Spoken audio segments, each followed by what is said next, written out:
Welcome into the Mental Moments podcast with your guide, Healing Hottie. Mental Moments is where we walk through life experiences, yours and mine, finding the ingredients to make life sweeter. A conversation to consider our minds, bodies, and soul, moving with gratitude one step at a time. We've all got needs. Do you know what they are and how to nurture them? Let's walk through this together. Welcome in. I am your host and guide, Healing Hottie. How are we feeling? Mental Moments is a conversation, honey, and today we're talking all about nurturing your needs. I'm an active girl, and I take my time in the gym very seriously, okay? But I'll be honest, in like 3 months, just 3 months last year, I took a brief hiatus from the gym. I don't know how that happened, but that happened. I was eager to get back. I wanted to get back into the gym, so I did. And I'll be honest, I got busy with business and life and neglected that. Neither here nor there, but I got back in the gym. And one of the things that people don't tell you when you enter into your 30s is that your body changes on you. And the things that you could just quickly get up and do, not going to happen anymore. You need way more fuel, way more time, consideration, a lot of stretching. And I was not prepared for the level of nutritional needs that I now needed to meet. Like what I was eating was just not cutting it. And I had to make some real changes there. And not only in like the food space, but are my hips too tight to do the squats that I need? Are my knees giving Megan or Mildred? Like it was really like a real thought process that had to be put behind it, real strategy, if you will. And it got me thinking about the necessity of not only knowing, but really the importance of nourishing those needs. Now, this is going to be an active episode, so if you have something to write down with, use your phone, or just make a mental note today because it's going to be important to reflect on later or listen back when you have some people around you. It's okay. Do what you need to do.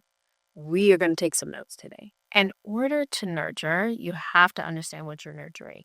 Knowing your needs on a physical, mental, emotional, and spiritual level are super important. Now, this is not going to be a one and done process because, again, our bodies, our lives, the world is constantly shifting and changing. And so what your needs are now may shift again in a few months, a few years, and that's okay. So in understanding that things are going to shift and change, accept that.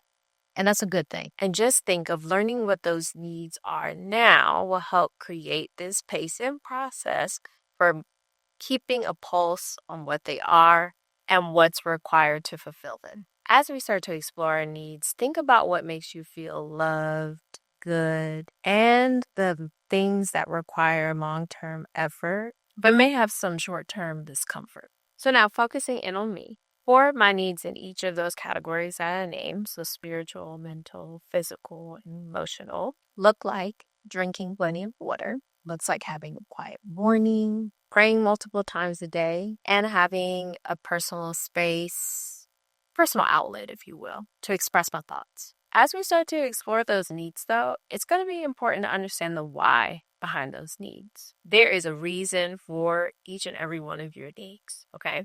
And the reason doesn't have to be complicated. And sometimes it's just not going to make sense to anyone else but you. And it doesn't have to because this is all about you. Now, people pleasers, please take a breath. Please take a breath because it's okay. We are focusing on ourselves right now, here in this moment today, in this episode, and every day after that we are taking some time to focus in on ourselves and our needs are a part of that. So digging deeper into those 4 needs that I mentioned, drinking water is a basic need across the board. Everybody has to drink water, that you should be drinking plenty of water. And when I think back to like that time of getting back into the gym, that was highlighted for me of how much water I was not drinking because I was getting leg cramps and headaches, and grumpy because I was not properly hydrated. I just wasn't hydrated. I sometimes forget all of the nutrients and the benefits that water provides in our lives. It's not just because you're thirsty. Thirsty is just a signal to let you know when you need more water, but it really is the crux of having like a really full and healthy life at the basic level. Quiet mornings help keep me balanced. I am a very quiet person by nature. I tend to sit quietly wherever I am. And if I could be quiet all the time, I would. I really would. But I cannot. And so, because I cannot, um, I like to start off my day feeling like me.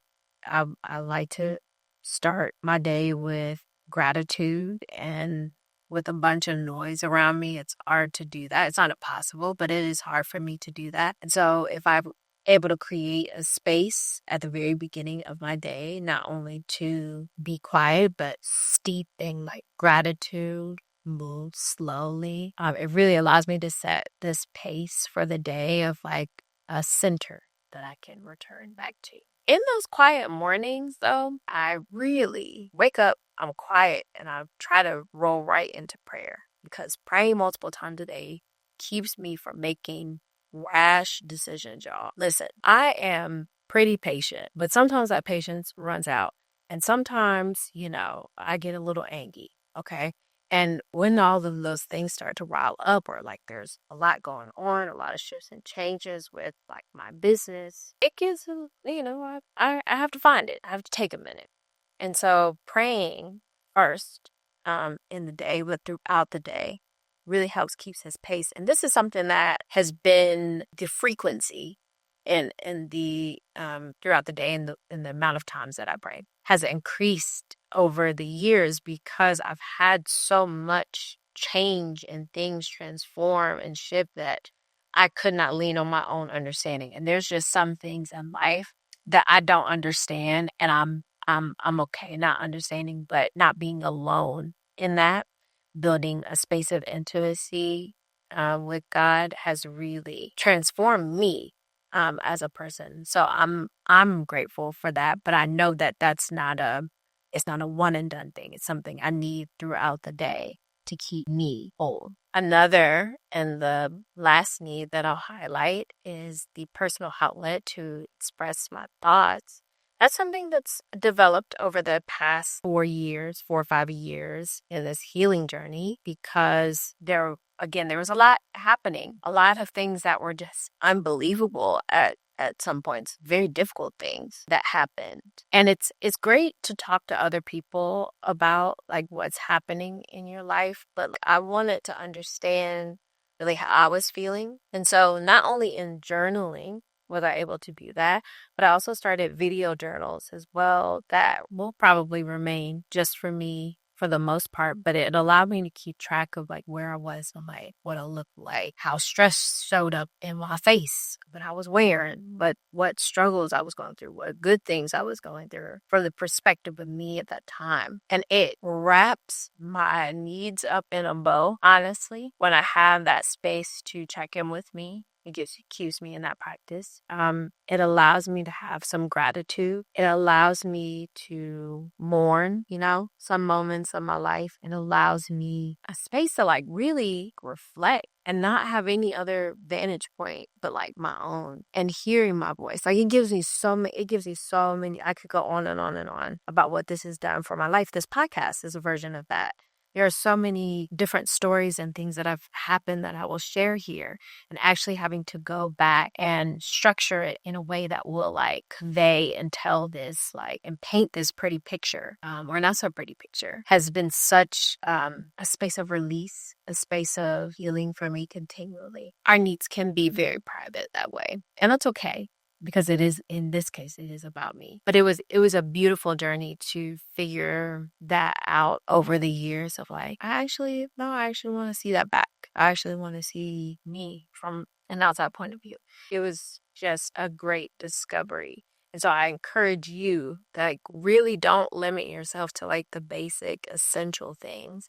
Really like dig a little bit of, sometimes I'm going through something. I don't feel like setting up a camera, but it has been helpful for me. Or maybe I'm just like so wrapped up in what's going on in the world, my world, that I don't feel like praying. Or, the day I woke up at 6:30 and my first text message I received was at 6:35. That quiet morning has the possibility of not happening. But because I have a baseline of what those are, it allows me to have more days filled with what my needs are and meeting them than not. Now, I've talked a whole lot about what my needs are, but the biggest thing that I had to learn about my needs is that nurturing them are my responsibility, just like your needs are your responsibility. And I don't say this insensitively, but it really does not matter what you have going on responsibility-wise. Life will keep lifing.